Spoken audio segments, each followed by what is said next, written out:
Bienvenido, bienvenida a este vídeo de título Inicialización de Arrays, donde veremos la necesidad de disponer de colecciones de datos en nuestras aplicaciones y nos centraremos en un tipo de colección de que dispone Java, los arrays estáticos.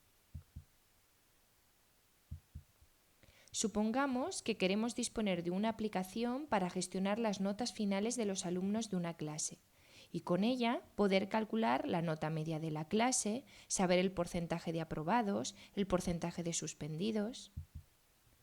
Si creamos una variable de tipo float llamada scores, solamente podemos almacenar un valor en ella en un determinado momento. Entonces, si tenemos 25 alumnos en la clase, podríamos crear 25 variables de tipo float para registrar sus notas.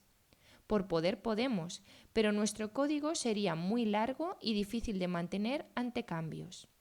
Sobre todo porque el número de alumnos puede ser mayor que 25. Imagínate 100 o incluso 1000. Tendríamos que declarar 1000 variables. Por este motivo, Java y otros lenguajes disponen de tipos de datos compuestos llamados colecciones. Las colecciones permiten almacenar más de un valor en una misma variable. Java, al igual que otros lenguajes, dispone de distintos tipos de colecciones. En esta sesión trabajaremos los arrays. Java dispone de dos tipos de arrays, los arrays estáticos y los arrays dinámicos. Ambos casos permiten almacenar una cantidad de valores de un mismo tipo.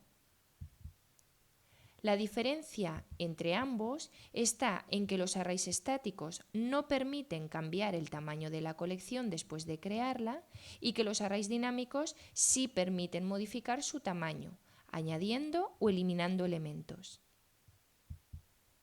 Esta sesión se centra en los arrays estáticos, que es la representación más básica de las colecciones.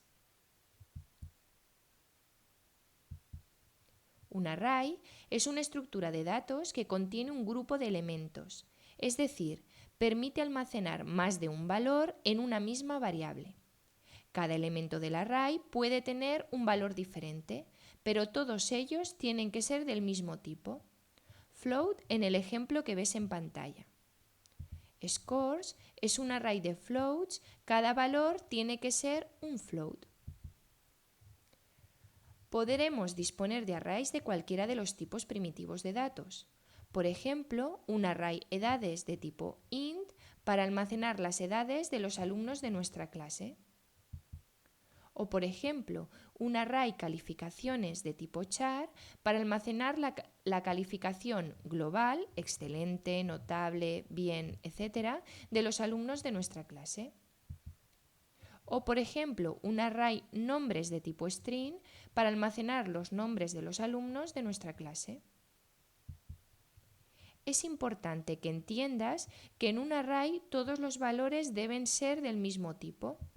Si no es así, el programa no compilará porque existirá un error de sintaxis. Otro aspecto importante es saber que un array almacena los valores de forma ordenada. Por esto, cada elemento del array tiene un índice que indica su posición en el array. El índice es un número entero. El primer elemento tiene un índice, una posición de valor 0.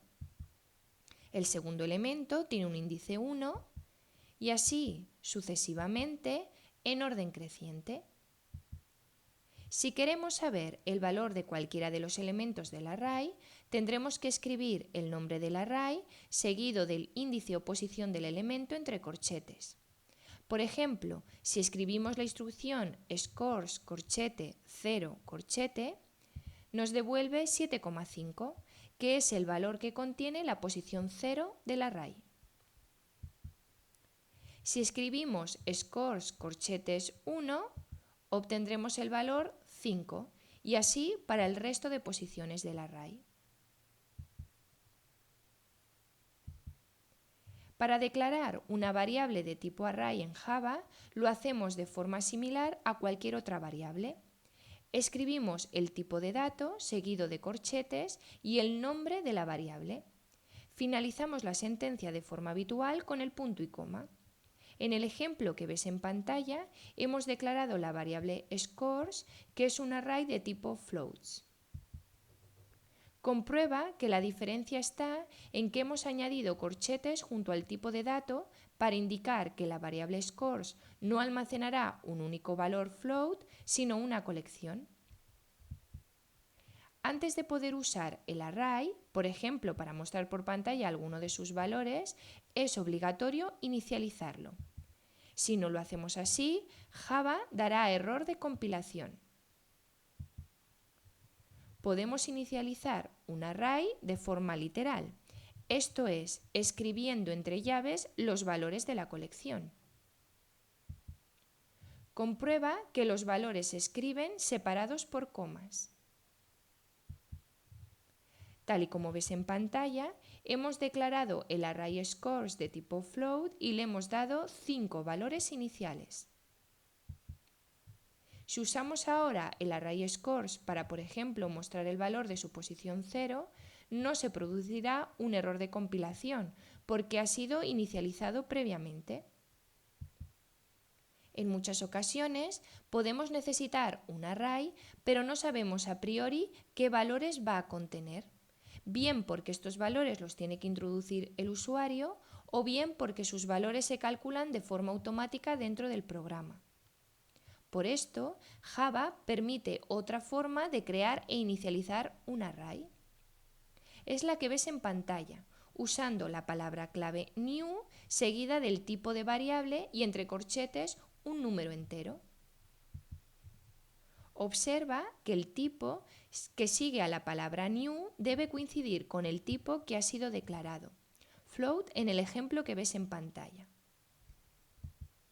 Si no es así, habrá un error de compilación. ¿Qué significa el valor entero que va entre corchetes? Con este valor indicamos el número de elementos que tendrá el array, su tamaño. Este valor tiene que ser un número entero positivo y mayor que 0. Según el código que ves en pantalla, el array scores podrá almacenar 25 valores de tipo float. Con esta inicialización, Java asigna automáticamente el valor por defecto a todos los elementos del array. En el caso de arrays numéricos, el valor por defecto es 0. Si usamos ahora el array scores para, por ejemplo, mostrar el valor de su elemento 10, se mostrará el valor por defecto 0. En el caso de arrays booleans, el valor por defecto es false. En el caso de arrays de chars, el valor por defecto es null, que es el carácter ASCII correspondiente al valor 0. En el caso de arrays de strings, el valor por defecto es null. String es un tipo especial que se verá en detalle más adelante.